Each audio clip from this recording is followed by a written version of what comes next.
matar un ruiseñor. To kill a mockingbird. Capítulo número 17. Capítulo 17. Autora Nell Harper Lee. Jim, pregunté, ¿están los Ewell sentados allá abajo? Cállate, contestó.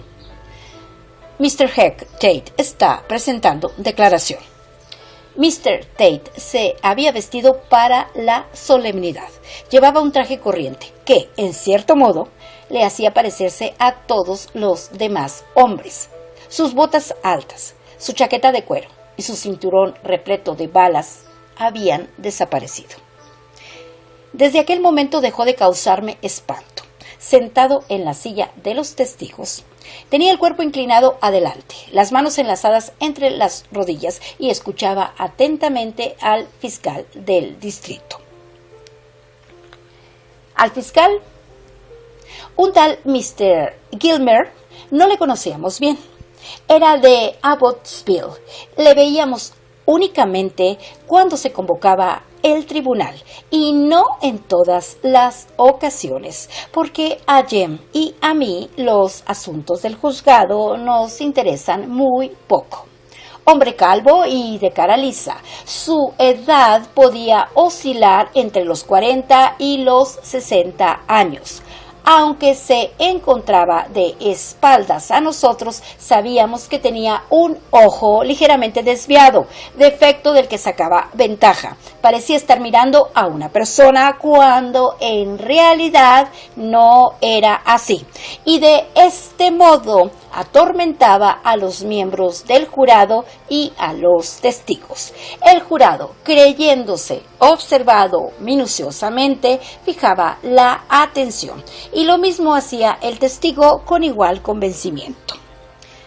Con sus propias palabras, Mr. Tate estaba diciendo: Mr. Gilmer. Pues bien, contestó Mr. Tate, manoseando sus gafas y como si hablara a sus rodillas. ¿Me llamaron? ¿Podría explicárselo al jurado, Mr. Tate?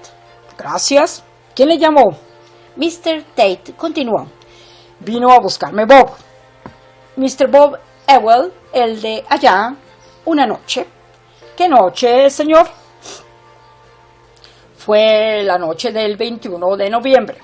Salía en aquel momento de la oficina cuando Bob, Mr. Ewell, llegó muy excitado el hombre y me dijo que fuese a su casa enseguida, que un negro había violado a su hija. ¿Acudió usted? En efecto, subí al coche y me fui allá todo lo deprisa que pude. ¿Y qué encontró?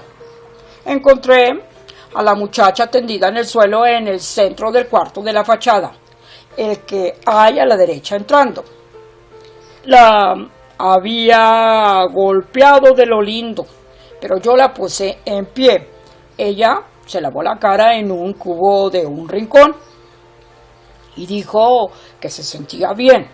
Le pregunté quién la había atacado y me dijo que había sido Tom Robinson. El juez Taylor, que parecía absorto en sus uñas, levantó la vista como si esperase una objeción, pero Atticus continuó callado.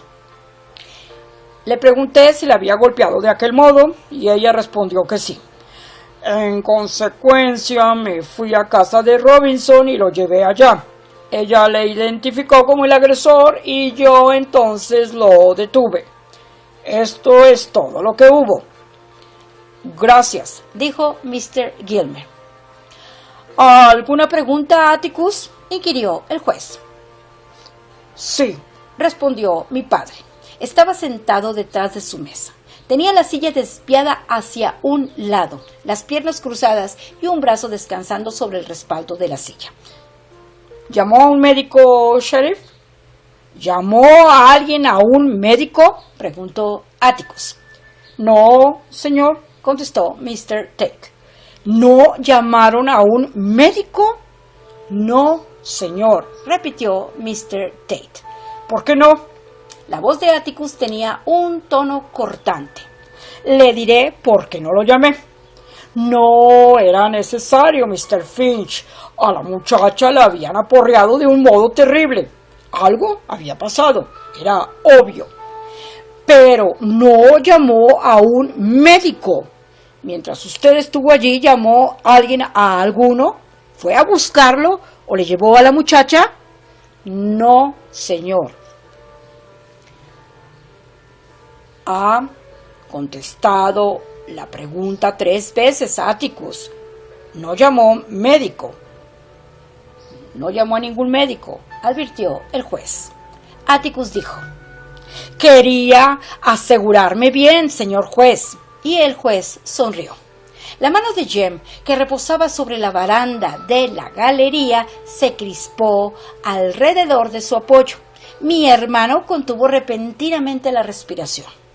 Al mirar abajo y no ver una reacción correspondiente, me pregunté si Jem quería mostrarse teatral. Dill miraba sosegadamente, y lo mismo el reverendo Sykes, sentado a un lado. ¿De qué se trata?, inquirí sin obtener más que un seco «Shh». Sheriff, estaba diciendo Atticus, usted afirma que la habían aporreado de un modo terrible. ¿De qué manera?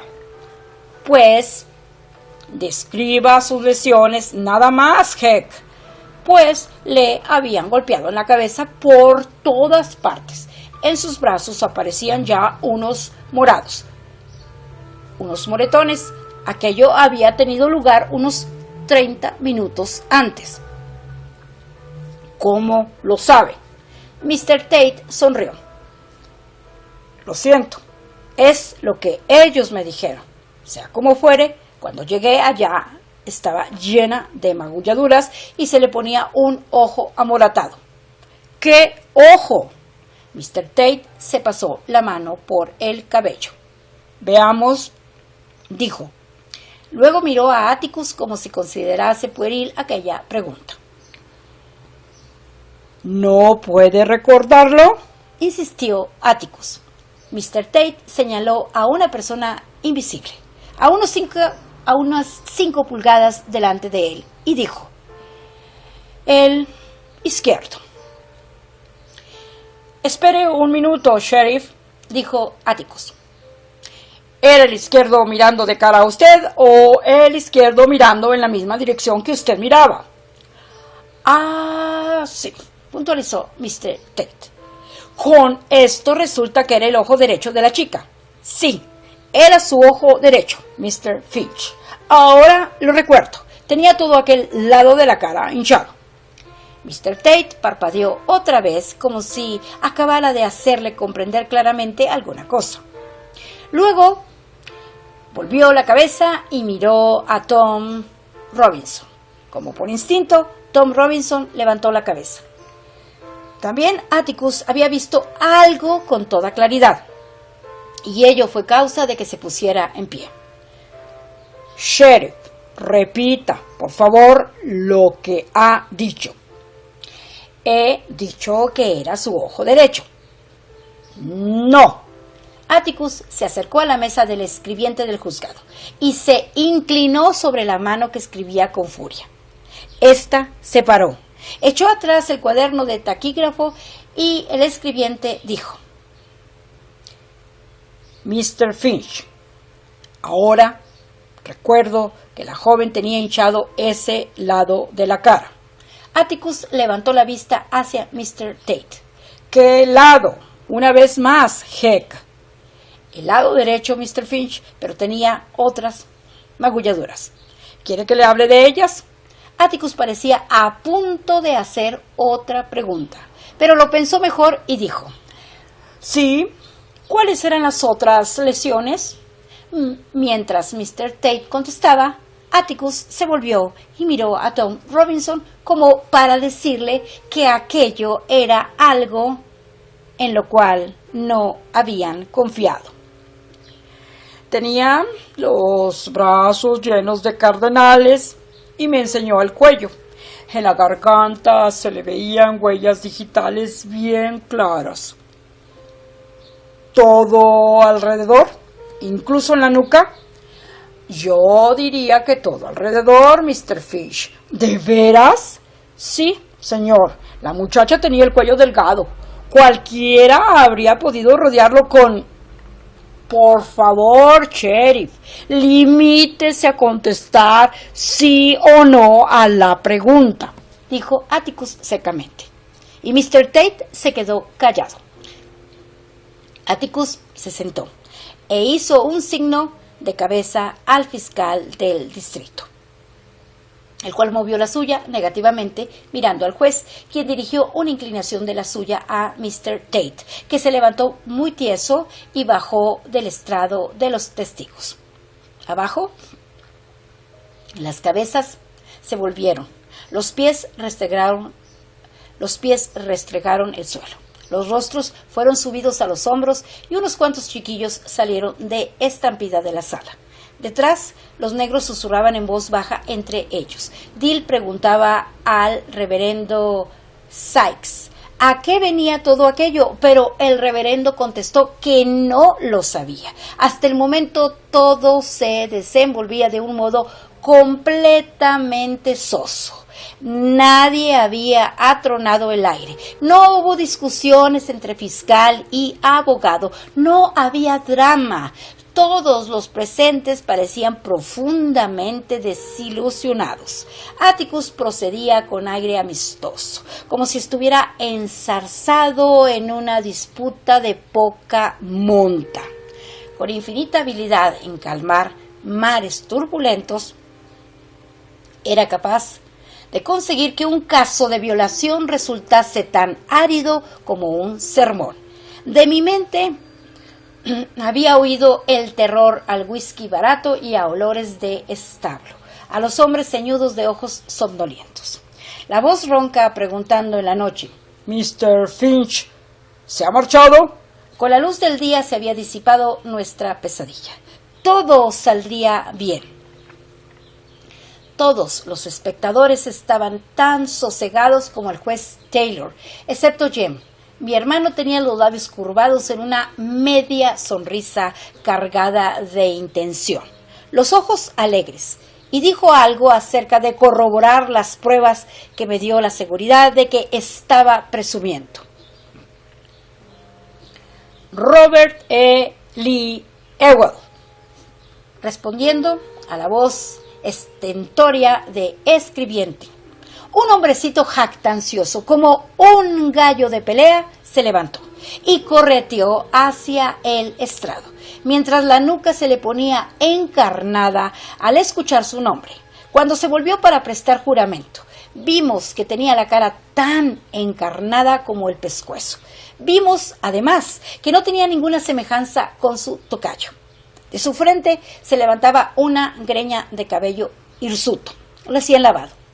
Tenía la nariz estrecha, puntiaguda y brillante. No tenía barbilla digna de mención. Parecía formar parte de su movible cuello. «Y que Dios me ayude», cacareó. Todas las ciudades de la categoría de Maycomb tenían familias como los Ewell. Ninguna fluctuación económica cambiaba su nivel de vida. Gente como los Ewell vivían en calidad de huéspedes del condado en la prosperidad, lo mismo que en las hondonadas de una depresión. Ningún agente del orden era capaz de sujetar a su numerosa descendencia en la escuela. Ningún sanitario podía librarla de sus defectos congénitos, gusanos diversos y enfermedades endémicas en los ambientes sucios. Los Ewell de Maycomb vivían detrás del vaciadero de la ciudad, en lo que en otro tiempo fue una choza de negros. Las paredes de tablas de madera de la choza estaban suplidas con planchas onduladas de hierro. El tejado cubierto con botes de hojalata aplanados a martillazos, de modo que únicamente su forma indicaba su destino primitivo. Era cuadrada, con 4 cuartos pequeñísimos que se abrían en un vestíbulo alargado y descansaba sobre 4 elevaciones de piedra caliza. Las ventanas eran meros espacios abiertos de las paredes y en verano las cubrían con pedazos grasientos de estopilla con el fin de cerrar el paso a los bichos que se nutrían de los desechos de Maycomb. Pero estos bichos no celebraban grandes banquetes, pues los Ewell procedían a un repaso diario del vaciadero. Y los frutos de sus pesquisas, los que no aprovechaban para comer, hacían que el trozo de terreno que rodeaba la cabaña pareciese la casa de juguetes de un niño demente. Lo que pasaba por valía eran trozos de ramas de árboles, escobas y mangos de aperos, todo ello coronado con herrumbrosas cabezas de martillo, palas, hachas y azadas de escardar, sujetadas con trozos de alambre espinoso. Encerrado dentro de aquella barricada había un patio sucio que contenía los restos de un Ford modelo T, a trozos, un sillón desechado de dentista, una nevera antigua, además de otros objetos menores como zapatos viejos, destrozadas radios de mesa, marcos de cuadros y jarros de frutas, debajo de los cuales unas gallinas flacas color naranja picoteaban confiadamente. Sin embargo, había un rincón del patio que maravillaba a todo Maycomb. En fila, junto a la valla, había 6 jarros de lavabo, con el esmalte desconchado, que contenían unos geranios de col rojo vivo, cuidados con la misma ternura que si hubiesen pertenecido a Miss Maudie Atkinson, suponiendo que Miss Maudie se hubiese dignado a admitir un geranio en sus dominios. La gente decía que pertenecían a Mayella Ewell. Nadie sabía con seguridad cuántos niños había en la casa. Unos decían 6, otros 9. Cuando alguno pasaba por allí, en las ventanas, siempre había varios pequeñuelos con la cara sucia. Pero nadie tenía ocasión de pasar, excepto por Navidad, cuando las iglesias repartían cestos de provisiones y el alcalde de Maycomb nos rogaba que tuviésemos la bondad de ayudar al encargado de la limpieza, yendo a arrojar al vaciadero los árboles y la basura de nuestras casas. La Navidad anterior, al cumplir con lo que el alcalde había pedido, Atticus nos llevó consigo. De la carretera partía hacia el vaciadero un camino de tierra que iba a terminar en una pequeña colonia negra, a unas 500 yardas más allá de los Ewell. Era preciso retroceder hacia la carretera o continuar hasta el final del camino y dar la vuelta. La mayoría de las personas iba a darla delante de los patios de la fachada de los negros. En el atardecer helado de diciembre, sus cabañas aparecían limpias, cuidadas con una cinta pálida de humo azul que salía por la chimenea y los umbrales de un color ámbar luminoso a causa del fuego que ardía en el interior. Ahí se percibían aromas deliciosos, pollo y tocino friéndose, tersos como el aire del atardecer. Jem y yo olimos que allí guisaban ardilla, pero se necesitaba un antiguo campesino como Atticus para identificar la zarigüeya y el conejo, aromas todos que se desvanecieron cuando pasamos por delante de la residencia de los Ewell. Lo único que poseía el hombrecito del estrado de los testigos, susceptible de darle alguna ventaja sobre sus vecinos más cercanos, era que si le restregaban con jabón de sosa dentro de agua muy caliente, le saldría la piel blanca. «Mr. Robert Ewell», preguntó Mr. Gilmer. «Ese es mi nombre, capitán», contestó él pronunciando horrorosamente el inglés. La espalda de Mr. Gilmer se puso un tanto rígida y yo le compadecí. Quizá convendría que aclarase un detalle. He oído decir que los hijos de los abogados, al ver a sus padres en el calor de una discusión, se forman una idea equivocada. Creen que el abogado de la parte contraria es un enemigo personal de su padre, sufren vivo tormento y se llevan una sorpresa tremenda al ver, a menudo, a sus padres saliendo del brazo de sus atormentadores en cuando llega el primer descanso. En el caso de Jem y mío, esto no era cierto. No recibíamos herida alguna al ver que nuestro padre ganaba o perdía. Lamento no poder ofrecer ninguna versión teatral en lo tocante a este punto. Si lo hiciera, faltaría a la verdad. No obstante, en las ocasiones en que el debate tomaba un cariz más crispado que profesional, sabíamos notarlo. Pero esto ocurría cuando observábamos a otros abogados que no eran nuestro padre. En toda mi vida no había oído que Atticus levantase la voz, excepto si hablaba con un testigo sordo. Mr. Gilmer hacía su trabajo, lo mismo que Atticus hacía el suyo.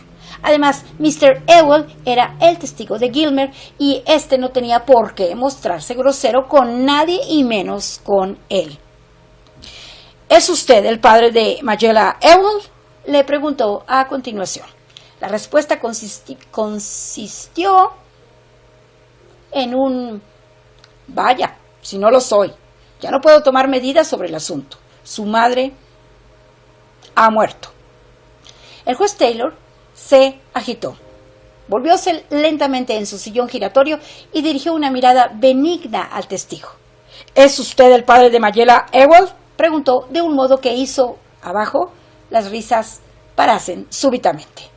Sí, señor, dijo Mr. Ewell con aire manso. El juez Taylor prosiguió con su acento de benevolencia. ¿Es esta la primera vez que se encuentra ante un tribunal? No recuerdo haberle visto nunca aquí. Y ante el cabezazo afirmativo del testigo, continuó. Vamos a dejar una cosa bien sentada. Mientras yo esté sentado aquí, no habrá en esta sala ninguna nueva especulación obscena sobre ningún tema. ¿Queda entendido? Mr. Ewell movió la cabeza afirmativamente, pero no creo que le entendiese. El juez Taylor dijo con un suspiro. ¿Quiere seguir, Mr. Gilmer? Gracias, señor Mr. Ewell. Querría contarnos, por favor, con sus propias palabras, ¿qué pasó al anochecer del 21 de noviembre? Jem sonrió y se echó el cabello atrás. Con sus propias palabras. Era la marca de fábrica de Mr. Gilmer. Nosotros nos preguntábamos a menudo de quién temía que fuesen las palabras que el testigo podía emplear.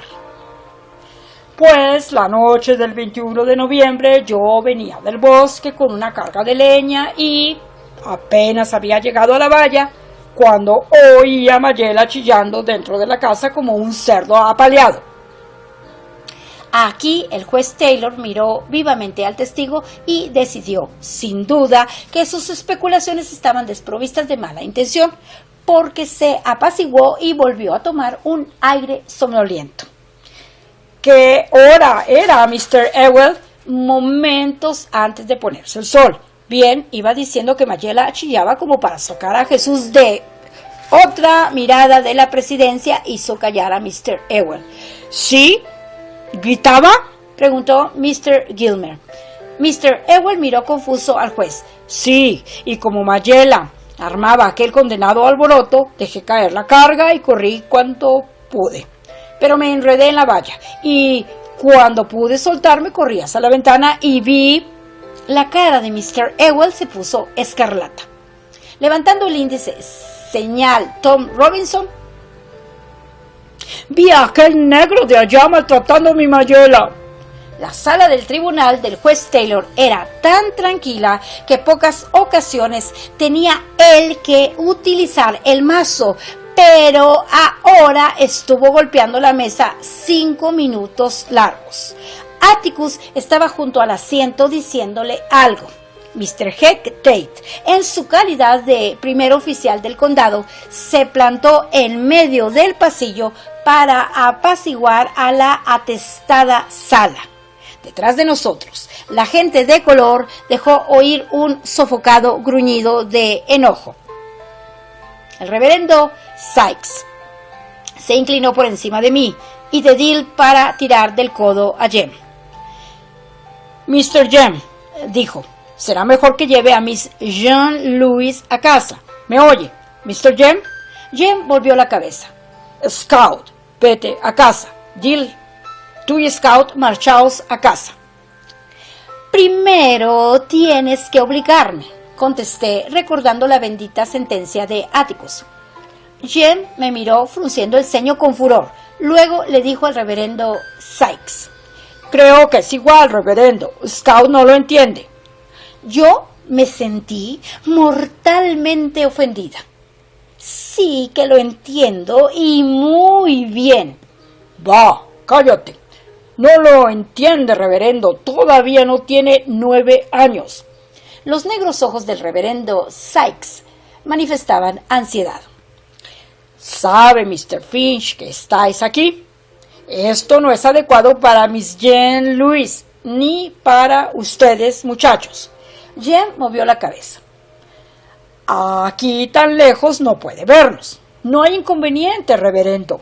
Comprendí que Jem ganaría, porque ahora nada le convencería de marcharse. Dill y yo estábamos a salvo por un rato. Desde donde se hallaba, Atticus podía vernos si miraba en nuestra dirección. Mientras el juez Taylor daba con el mazo, Mr. Ewell inspeccionaba su obra, cómodamente instalado en el sillón de los testigos. Con una sola frase había convertido a un grupo alegre que salió de merienda en una turba tensa, murmurante, hipnotizada poco a poco por los golpes del mazo, que perdían intensidad, hasta que el único sonido que se oyó en la sala fue un débil pink, pink, pink, lo mismo que si el juez hubiese golpeado la mesa con un lápiz. Dueño una vez más de la sala, el juez Taylor se recostó en el sillón. De pronto se le vio cansado, su edad se manifestaba, y yo me acordé de lo que había dicho Atticus. Él y Mistress Taylor no se besaban mucho. Debía de acercarse a los 70 años. Se ha presentado la petición de que despejemos esta sala de espectadores, dijo entonces. O al menos de mujeres y niños. Una petición que por ahora será denegada. Por lo general, la gente ve lo que desea ver y oye lo que desea escuchar y tiene el derecho de someter a sus hijos a ello. Pero puedo asegurarles una cosa. O reciben ustedes lo que vean y oigan en silencio o abandonarán la sala. Aunque no la abandonarán hasta que todo ese hormigueo humano se presente ante mí acusado de desacato.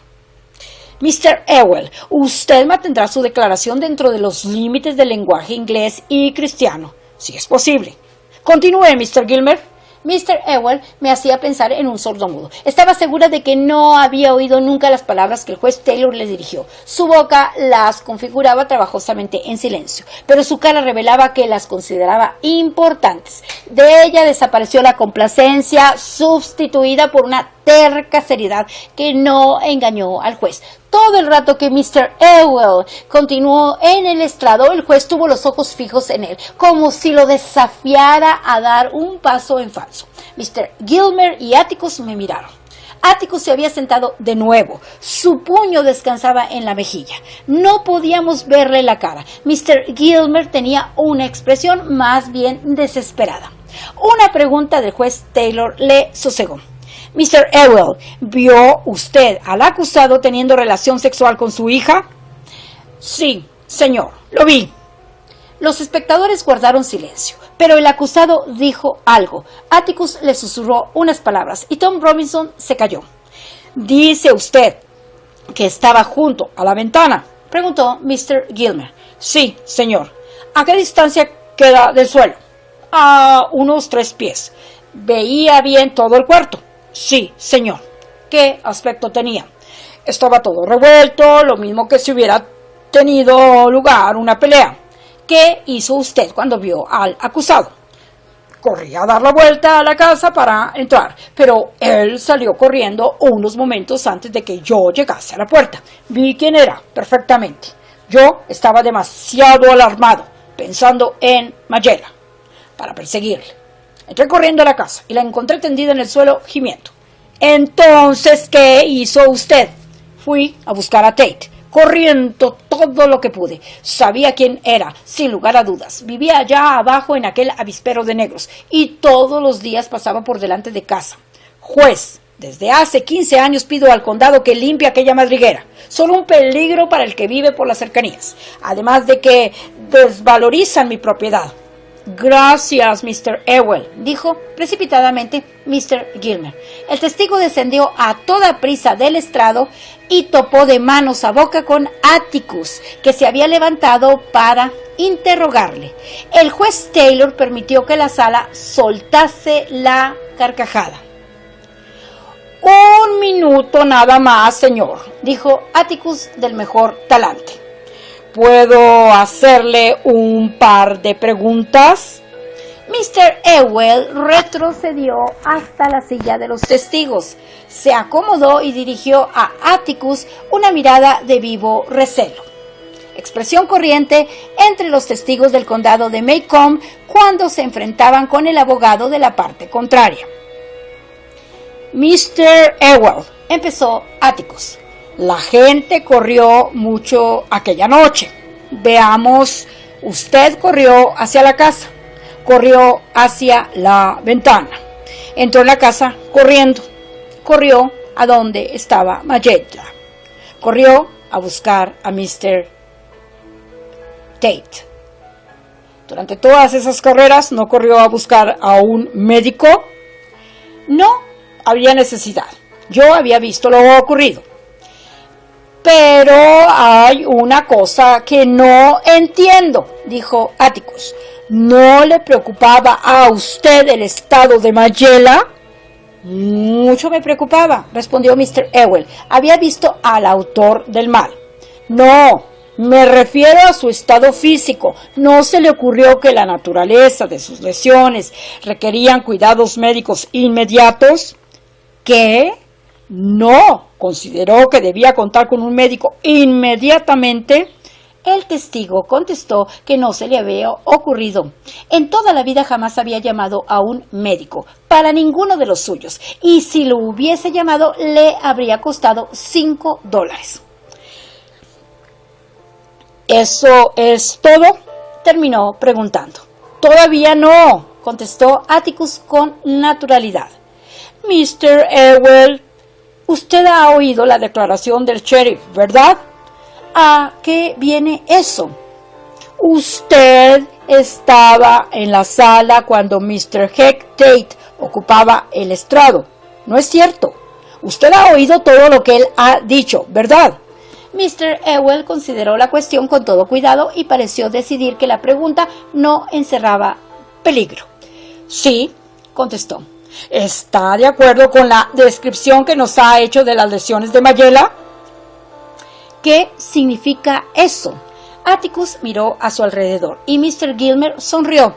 Mr. Ewell pareció determinado a no permitir que la defensa pasara un rato agradable. Mr. Tate ha declarado que la hija de usted tenía el ojo derecho morado, que la habían golpeado en... Ah, sí, declaró el testigo. Estoy de acuerdo con todo lo que ha dicho Tate. ¿De verdad?, preguntó Atticus afablemente. Solo quiero estar bien seguro. Entonces se acercó al escribiente, le dijo algo y el otro nos entretuvo unos minutos leyendo la declaración de Mr. Tate como si se tratara de datos del mercado de bolsa. Un ojo amoratado. Era el izquierdo. Ah, sí. Con esto resulta que era el ojo derecho de la chica. Sí, era su ojo derecho, Mr. Finch. Ahora lo recuerdo. Tenía aquel lado. Aquí volvió la página. De la cara hinchada. Sheriff, repita por favor lo que ha dicho. He dicho que era su ojo derecho. Gracias, Bert, dijo Atticus. La ha oído una vez más Mr. Ewell. ¿Tiene algo que añadir? ¿Está de acuerdo con el sheriff? De acuerdo con Tate. Tenía el ojo morado y la habían apaleado de lo lindo. El hombrecito parecía haber olvidado la humillación que anteriormente le había hecho sufrir la presidencia. Empezaba a notarse con toda claridad que consideraba a Atticus un adversario fácil. Parecía ponerse encarnado de nuevo. Hinchaba el pecho y se convertía una vez más en un gallito de pelea de rojas plumas. Mr. Ewell, ¿usted sabe leer y escribir? Mr. Gilmer interrumpió. Protesto, dijo. No puedo ver qué relación tiene con el caso la instrucción del testigo. Es irrelevante, sin trascendencia. El juez Taylor se disponía a decir algo, pero Atticus se adelantó. Señor juez, si autoriza la pregunta y otra más, pronto lo verá. Está bien, veamos, contestó el juez Taylor, pero asegúrese de que lo veamos, Atticus. Denegada la protesta. Mr. Gilmer parecía tan curioso como todos los demás ver qué relación tenía el estado cultural de Mr. Ewell con el caso. Repetiré la pregunta, dijo mi padre. ¿Sabe usted leer y escribir? Muy cierto que sí. ¿Quiere escribir su nombre y enseñárnoslo? Muy cierto que sí. ¿Cómo se figura que firmó los cheques de la beneficencia? Mr. Ewell buscaba la simpatía de sus conciudadanos. Los susurros y risitas que se oían abajo se referían, sin duda, a lo raro que era aquel hombre. Yo me ponía nervioso. Atticus parecía saber lo que estaba haciendo, pero a mí se me antojó que había salido a pescar ranas sin llevar farol. Nunca, jamás en un interrogatorio hagas preguntas a un testigo sin saber de antemano cuál es la respuesta. He ahí un axioma que yo había asimilado junto con los alimentos de mi niñez. Hazla y a menudo obtendrás una respuesta que no esperas, una respuesta que puede echar a perder tu caso. Atticus puso la mano en el bolsillo interior y sacó un sobre. Luego, de otro bolsillo de la chaqueta, sacó la estilográfica.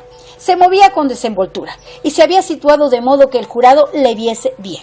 Desenroscó el capuchón de la pluma y lo dejó suavemente sobre la mesa.